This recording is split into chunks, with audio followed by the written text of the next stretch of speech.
Assalamualaikum warahmatullahi wabarakatuh. Saudaraku kaum muslimin yang dirahmati oleh Allah Subhanahu wa taala. Pada kesempatan malam hari ini kita akan kembali membahas terkait ilmu. Apapun itu ilmunya, insya Allah ilmu yang kami sampaikan berdasarkan pada Al-Quran dan As-Sunnah, kemudian perkataan para ulama, pendapat para ulama, dan kita mengikuti mazhab yang benar, yaitu mazhab Hanafi, Maliki, Syafi'i, dan Hambali. Itu semua adalah panutan kita dalam menjalankan ibadah kepada Allah Subhanahu wa taala. Insya Allah pada kesempatan malam hari ini kita akan membahas terkait 10 pembatal keimanan, ya. Nawaqidul iman, 10 pembatal keimanan, atau bisa juga dimaknai adalah 10 pembatal keislaman atau syahadat. Kami mengambil kitab dari Majmu' Fatawa, pendapat dari Syekh bin Baz, ya, mudah-mudahan dapat dimengerti dengan baik. Yang pertama, kaum muslimin yang dirahmati oleh Allah Subhanahu wa taala, adalah kita berupaya untuk tidak berbuat syirik kepada Allah. Asyirku fi ibadatillah, berupaya untuk tidak berbuat syirik kepada Allah Subhanahu wa taala, berbuat syirik dalam beribadah kepada Allah, ya, baik itu syirik besar maupun syirik yang kecil, ya, menyekutukan Allah Subhanahu wa taala, ataupun yang kecil yaitu riya, ya, ingin dipandang manusia, ingin disanjung dipuji oleh manusia, sehingga amalnya itu tidak murni ikhlas karena Allah.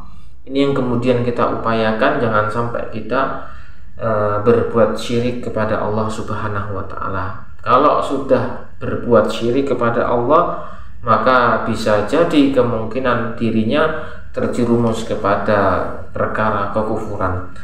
Yang kedua adalah man ja'ala bainahu wa bainallah, dan barang siapa yang menjadikan antara dirinya dengan Allah itu sebuah perantara, di mana dengan perantara tersebut ia meminta pada perantara tersebut, ia kemudian meminta syafaat, kemudian berserah diri kepada yang di perantara tersebut, maka ini bisa masuk ke perkara keimanan, ya.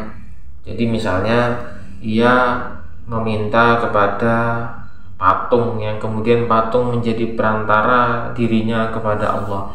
Dia minta kepada patung tersebut, minta doa apa saja, yang kemudian itu adalah buruk untuk keimanannya.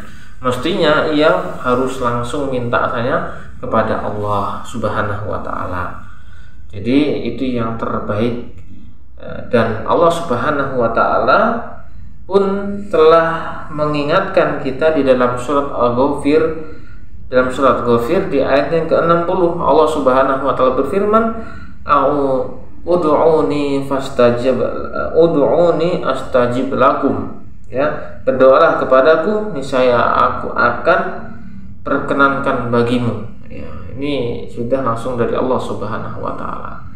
Adapun yang ketiga, jamaah yang dirahmati Allah, adalah man lam yukaffirul musyrikin, barang siapa yang tidak mengkafirkan orang musyrik, au syakka fi kufrihim, atau kita ragu dengan kekafirannya padahal ia sudah benar-benar kafir, au bahkan sahhaha mazhabahu, atau bahkan membenarkan agama mereka, maka khawatirnya terjerumus kepada perkara kekufuran. Jadi kalau sudah jelas-jelas dia orang yang bukan Islam, tidak beriman kepada Allah, ya, kemudian kita ragu, bahkan kita sampai benar-benar membenarkan, ya, agama mereka, khawatirnya nanti masuk kepada para perkara keimanan, yaitu kekufuran.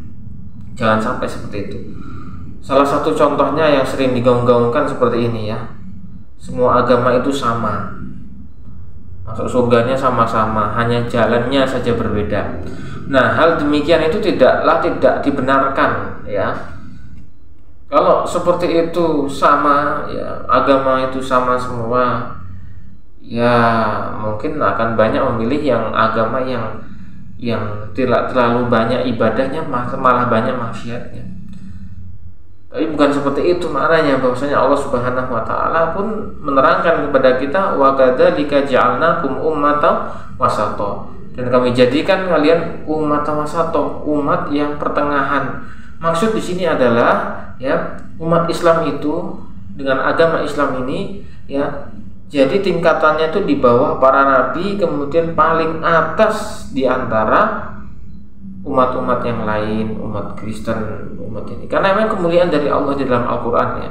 Jadi tidak menjelek-jelekkan agama yang lain, akan tapi kita meyakinkan bahwasannya agama kita nih memiliki keyakinan seperti itu, bahwasannya Islam itu paling tinggi tingkatannya dibandingkan dengan agama-agama yang lain kedudukannya tentunya.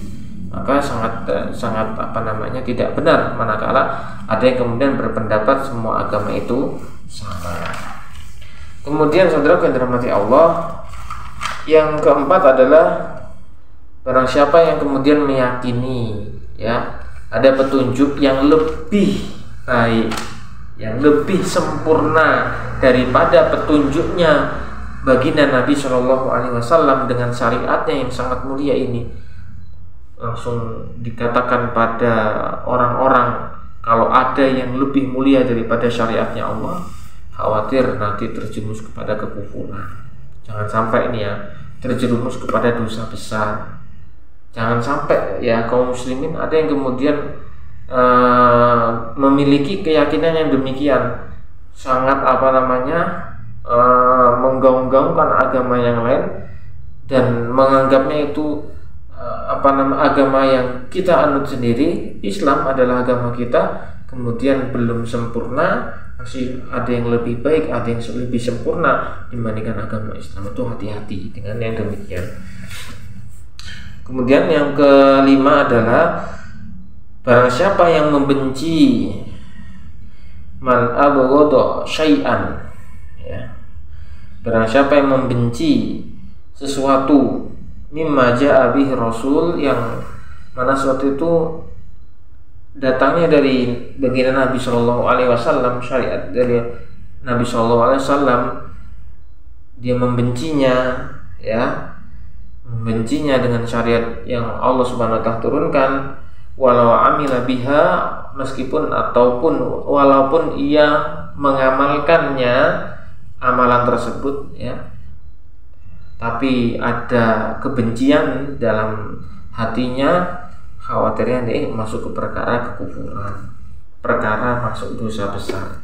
Maka jangan sampai kemudian kita membenci satu pun dari syariat yang Allah Subhanahu wa Ta'ala telah tetapkan. Jangan sampai kita membenci cadar, jangan sampai kita membenci poligami, jangan sampai kita membenci amal-amalan